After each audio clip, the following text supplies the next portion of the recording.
और अब खबरें तफसील से। मगरबी बंगाल हुकूमत ने वजीर पार्था चैटर्जी को एनफोर्समेंट डायरेक्टोरेट ने गिरफ्तार कर लिया है। एसएससी तकर्रुरी बदवानी मामले में एजेंसी ने 26 घंटों की तवील पूछताछ के बाद पार्थ चैटर्जी को उनके कोलकाता में वाक़ रिहाइशगाह से गिरफ्तार किया।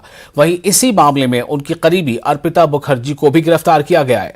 दोनों को अदालत में पेश किया जा चुका है। पार्था के पर्सनल सेक्रेटरी को भी गिरफ्तार किया गया है। एजेंसी ने छापे के दौरान अर्पिता के ठिकाने से 21 करोड़ रुपए और 20 मोबाइल फोन भी जब्त किए थे। ख्याल रहे कि जब पार्था चैटर्जी मगरबी बंगाल के वजीर तालीम थे तब असातिज़ा की तकर्रुरी मामले में मुबैना बदउनवानी हुई थी। मगरबी बंगाल में एसएससी दाखिला इम्तिहान में हुई धांधली की जांच का दायरा वसी होता जा रहा है। ईडी की टीम रियासत में कई मकामात पर छापे मार रही है। मुसलसल जांच का सिलसिला जारी है। ईडी ने 20 करोड़ रुपए नकद बरामद किए हैं। रियासत के साबिक वज़ीर तालीम पार्था चैटर्जी की रिहाइशगाह पर ईडी जुमे को भी तफ्तीश करने पहुंची। मगरबी बंगाल के वज़ीर ममलकत बराए तालीम की बेटी भी जांच एजेंसी के रडार पर है। वहीं बीजेपी का कहना है कि पार्थ चैटर्जी की गिरफ्तारी इस बात का सबूत है कि असातिज़ा की तकर्रुरी में बदउनवानी हुई है। एक विजुअल और एक इमेज आपने देखा होगा कि एक पैसों का भंडार एक वेस्ट बंगाल के मंत्री के करीबी दोस्त के घर से 21 करोड़ का कैश और गोल्ड का ईडी के रेड के द्वारा एक्सपोज होना और उसका रियलिटी देश के सिटीजन्स के सामने रखना। और इस व्यक्ति के बारे में वहाँ के मुख्यमंत्री ममता जी ने काफ़ी कुछ पहले से प्रशंसा किया हुआ था कि आप अच्छे काम कर रहे हैं, गुड जॉब। और कल तक ये पता नहीं था कि ये एक अच्छा काम क्या था, लेकिन आज ये तो स्पष्ट हो गया है कि वो अच्छा काम क्या कर रहे थे। 21 करोड़ का भंडार मैनेज करना, मैं मानता हूँ ममता जी के लिए एक प्रशंसा वाली बात थी और उन्होंने उनको कॉम्प्लीमेंट किया था। और ये जो चोर मचा रहे हैं शोर, इसका आज कल के इस विजुअल के साथ एक बड़ा एक पैटर्न, एक लॉजिक, एक एक्सप्लेनेशन निकलता है कि ये चोर क्यों मचा रहे हैं शोर। क्योंकि उनकी चोरी का जो एविडेंस है वो लोगों तक ना पहुंचे, उसको किसी तरह ऑब्फ्यूस्केट करें, उसको किसी तरह कंफ्यूज करें, उनका यही मकसद है। और वहीं कांग्रेस लीडर अधीर रंजन चौधरी का कहना है कि बंगाल में बदउनवानी, लूट और घपला आम बात है। उन्होंने तमाम बदउनवानी और बेजाब्तगी के लिए वजीर आला ममता बनर्जी को जिम्मेदार ठहराया। ये पार्थ चैटर्जी बंगाल की जो मुख्यमंत्री ममता बनर्जी, इनकी खास आदमी के रूप से इनको जाना जाता। आज जो देखते हैं 20-21 करोड़ रुपया की जो इनकी कोई जान पहचानों से बरामद हुई है, ये कुछ नहीं है। ये हिमशैल की केवल मात्र सीड्स है। सारे बंगाल में धड़ल्ले से चोरी होते जा रहे हैं। सारे बंगाल के आम लोगों को पता था। और ईडी हरकत में ही कब बंगाल की न्यायालय की डांट खाने की बाद सीबीआई ईडी हरकत में आई और यह तब्दीश की रफ्तार थोड़ा बहुत बड़ी है। बीच में बंगाल के TMC party, BJP party Delhi की मैनेज करने के लिए हर संभव प्रयास भी कर रही है।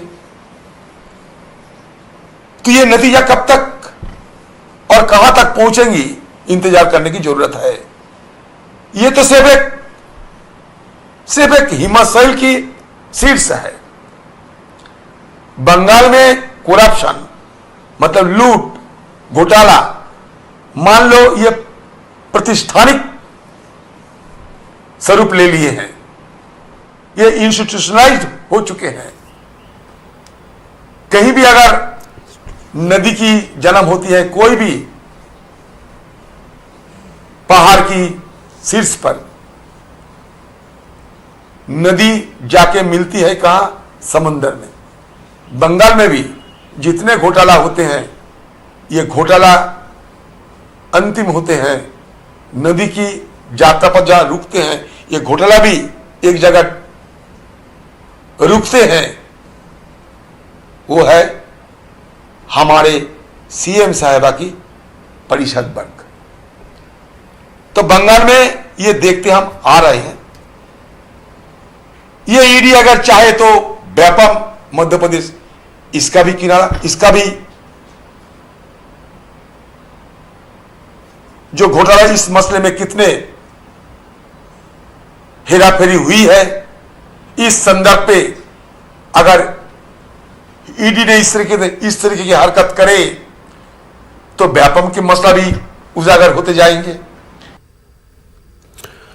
झारखंड में एक प्रोग्राम से खिताब करते हुए CJI-NV रमना ने सोशल मीडिया पर जजों पर हमलों और उन्हें ट्रोल किए जाने पर तशवीश का इजहार किया है। उन्होंने कहा कि ऐसा लगता है कि बाज तबके में अच्छे और बुरे में तमीज करने की सलाहियत नहीं है। उनका कहना है कि एजेंडा पर मबनी कवरेज जमहूरियत के लिए नुकसानदेह है। CJI के मुताबिक इलेक्ट्रॉनिक मीडिया की जवाबदेही सिफर है, जबकि प्रिंट मीडिया अब भी कुछ हद तक जवाबदेह है। Given the current situation is that we are simply not equipped to handle the rising challenges of the future. If the judiciary suffers, our democracy suffers. This is a serious issue. Doing justice is not an easy responsibility. It is becoming increasingly challenging with each passing day. At times, there were also concerted efforts in media, particularly on the social media against judges. Another aspect which affects the fair functioning and independence of the judiciary is the rising number of media trials. New media tools have enormous amplifying ability, but appears to be incapable of distinguishing between the right and the wrong, the good and the bad, and the real and the fake. Media trials cannot be a guiding factor in deciding cases. Of late, we see the media running kangaroo courts. At times, on issues even experienced judges find difficulty to decide. Ill-informed and agenda-driven debates on issues involving justice delivery are proving to be detrimental to the health of democracy. Biased reviews being propagated by media are affecting the people, weakening the democracy and harming the system. In this process, justice delivery gets adversely affected. By overstepping and breaching your responsibilities, you are taking our democracy 2 steps backward. Print media still has certain degree of accountability, whereas electronic media has zero accountability, as what it shows vanishes in the thin air. Still worse in social media. Owing to the frequent transgressions and consequential social unrest, there is growing demand for stricter media regulations and accountability. In fact, looking at recent trends, it is best for the media to self-regulate and measure their words. I urge upon the media, particularly the electronic and social media, to behave responsibly. You are as important as stakeholders as we are. Please use the power of your voice to educate the people and to energize the nation in our collective endeavor to build a progressive, prosperous. Delhi की केजरीवाल हुकूमत ने तलबा के लिए spoken English programme शुरू करने का ऐलान किया है। इसके लिए दिल्ली में 50 मराकज कायम किए जाएंगे और 1 साल में 1 लाख तलबा को ट्रेनिंग दी जाएगी। बाद में इसे वसअत दी जाएगी। 18 से 35 साल की उम्र के उम्मीदवार 950 रुपए की सिक्योरिटी रकम जमा करके दाखिला ले सकते हैं। उनका हाथ अंग्रेजी में तंग होता है, अंग्रेजी ठीक से बोल नहीं पाते और इस वजह से कई बच्चे ज़िंदगी में पीछे रह जाते हैं। नौकरी मिलने में उनको दिक्कत होती है, उनकी कम्युनिकेशन स्किल्स कमज़ोर होती हैं। दिल्ली के अंदर शिक्षा के क्षेत्र में ज़बरदस्त क्रांति हुई है सरकारी स्कूलों में गरीबों के बच्चों को अब शानदार शिक्षा मिलने लगी है। हम नहीं चाहते कि हमारे बच्चे किसी भी हाल में दूसरे बच्चों से जो जिनके पास सुविधाएं हैं उन बच्चों से किसी भी क्षेत्र में कमज़ोर हों। तो दिल्ली सरकार ने ऐसे बच्चों के लिए जिनकी अंग्रेज़ी कमज़ोर है उनके लिए स्पोकन इंग्लिश का कार्यक्रम हम लोग लेके आए हैं कि उनको उनकी अंग्रेज़ी अच्छी करेंगे, उनको अच्छा अंग्रेज़ी बोलना सिखाएंगे, उनकी कम्युनिकेशन स्किल्स अच्छी करेंगे। तो ऐसे बच्चे जिन लोगों की अंग्रेज़ी कमज़ोर है, वो ठीक से कम्युनिकेशन स्किल्स उनकी अच्छी नहीं है, उनके लिए दिल्ली सरकार स्पोकन इंग्लिश का ये कार्यक्रम लेके आई। ब्रेक के बाद एक बार फिर आपका इस्तकबाल है। आप देख रहे हैं न्यूज 18 उर्दू पर खबरनामा। बीजेपी के एमपी मनोज तिवारी ने न्यूज 18 से खास बातचीत में कहा है कि दिल्ली के लेफ्टिनेंट गवर्नर की तरफ से दिल्ली हुकूमत की एक्साइज पॉलिसी के खिलाफ सीबीआई इंक्वायरी के लिए दिए गए हुक्म का हम खैर मकदम करते हैं। मनोज तिवारी ने कहा कि हम लोग इसका काफी अरसे से मुतालबा कर रहे थे और एलजी साहब ने हमारा मुतालबा मान लिया है। अब दूध का दूध और पानी का पानी हो जाएगा। दिल्ली के एलजी ने दिल्ली सरकार की शराब नीति पर जांच बिठा दी है। इसी पूरे मामले को लेकर सियासत जोरों पर है। हमारे साथ बात करने के लिए मौजूद हैं बीजेपी सांसद मनोज तिवारी। मनोज जी, जिस तरीके से दिल्ली के एलजी साहब ने दिल्ली सरकार की शराब नीति पर सीबीआई जांच बिठा दी है और बहुत सियासत भी देखने के लिए मिल रही है, क्या कहना चाहेंगे? देखिए, मैं समझता हूं कि अरविंद केजरीवाल जी की सरकार इस देश की अब तक की सबसे भ्रष्टतम सरकार की श्रेणी में आ खड़ी हुई है। कानून को, रूल्स को, नियम को ताक पे रखते हैं और ऐसा लगता है जैसे इनको किसी भी कानून का भय नहीं है और ये सरेआम कहते हैं हमको जेल जाने से डर नहीं है। मतलब अब जेल जाने से डर नहीं है तो जनता का पैसा लूटेंगे। कहां तो वादा किया था कि नशा मुक्ति का, कहां गली गली शराब की दुकान खुलवाना, स्कूल के सामने, मंदिर के सामने, मस्जिद के सामने, गुरुद्वारे के सामने, किसी भी धर्म के देवालय के सामने तो शराब की दुकान नहीं हो सकती, फिर भी उनको खोलना है। और जब इस न्यू एक्साइज पॉलिसी की हम लोगों ने जैसे ही छानबीन की तो आपको आज मैं पहली बार आपको बता रहा हूं, काफी स्टडी करने के बाद न्यूज 18 से शेयर कर रहा हूं कि कम से कम 500 से 600 करोड़ रुपए का इन लोगों ने न्यू एक्साइज पॉलिसी में घोटाला किया है सीधे, और इसी पैसे से ये पंजाब का चुनाव लड़े हैं।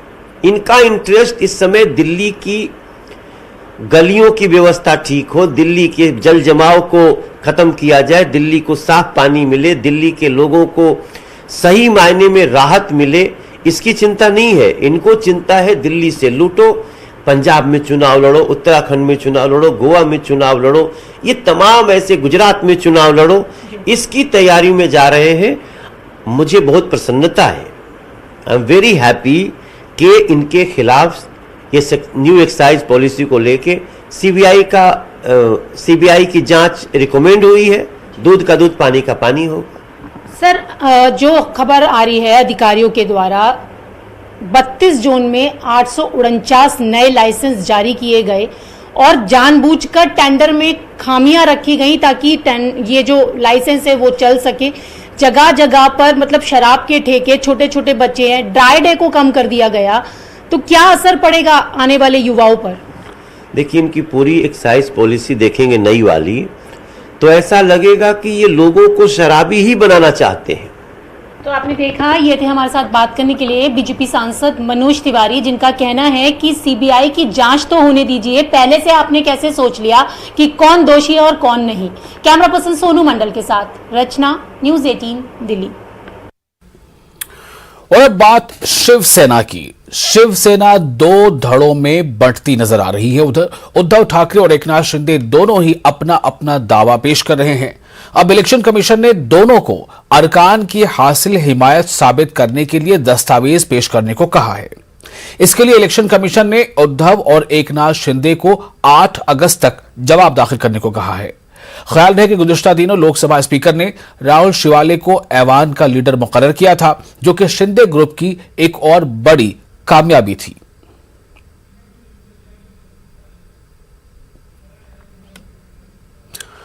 उत्तर प्रदेश में मऊ के पास पूर्वांचल एक्सप्रेस पर उन्नाव के बांगरमऊ से रुकन असेंबली की कार हादसे का शिकार हो गई।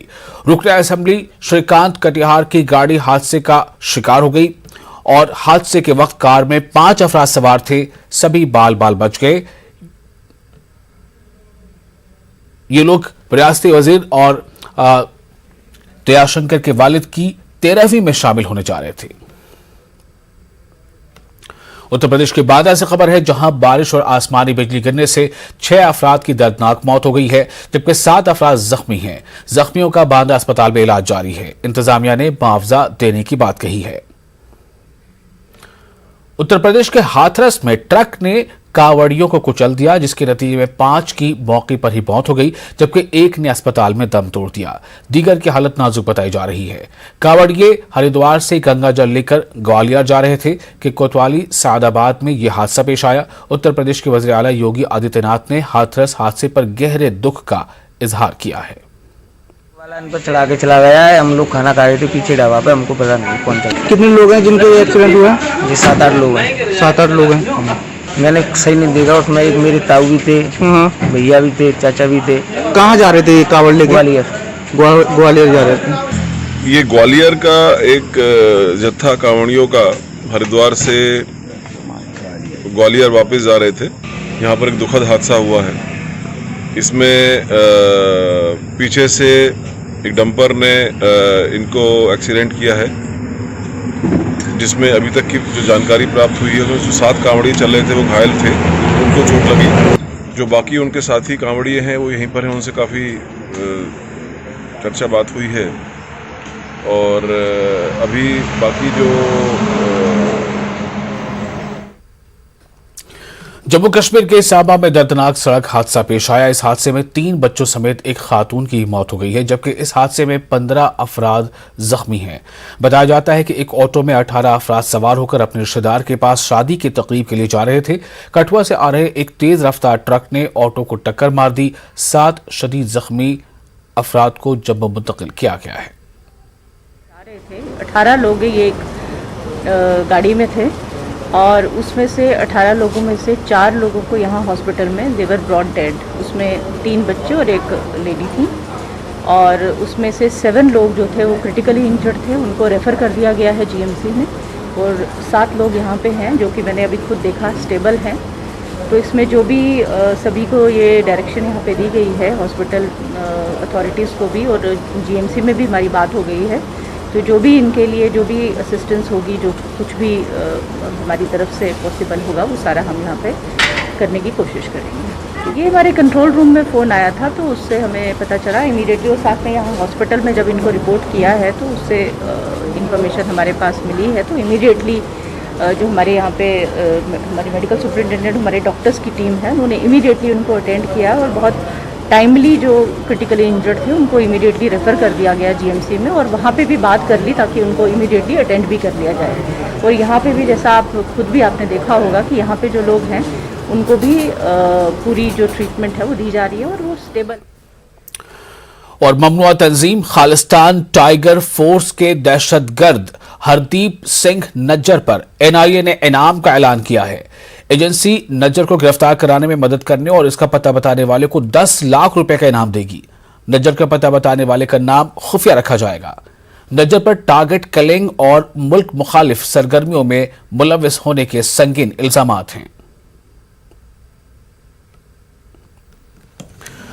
उदयपुर कत्ल केस में एक और मुलजिम को गिरफ्तार किया गया है। एनआईए की टीम ने मोहम्मद जावेद को गिरफ्तार किया है। जावेद पर कन्हैया लाल की रेकी करने का इल्जाम है। इस मामले में अब तक 8 गिरफ्तारियां हो चुकी हैं। मोहम्मद जावेद की उम्र 19 साल बताई जा रही है। साजिश रचने के मामले में इसे गिरफ्तार किया गया है। जावेद उदयपुर के अमलकाठा का रहने वाला है। प्रतापगढ़ में बंदूक से मछली के शिकार का वीडियो वायरल हो रहा है। नदी में मछली पर निशाना लगाते कुछ नौजवान दिखे। वायरल वीडियो की जांच में पुलिस जुटी हुई है। वीडियो जहियापुर का बताया जा रहा है।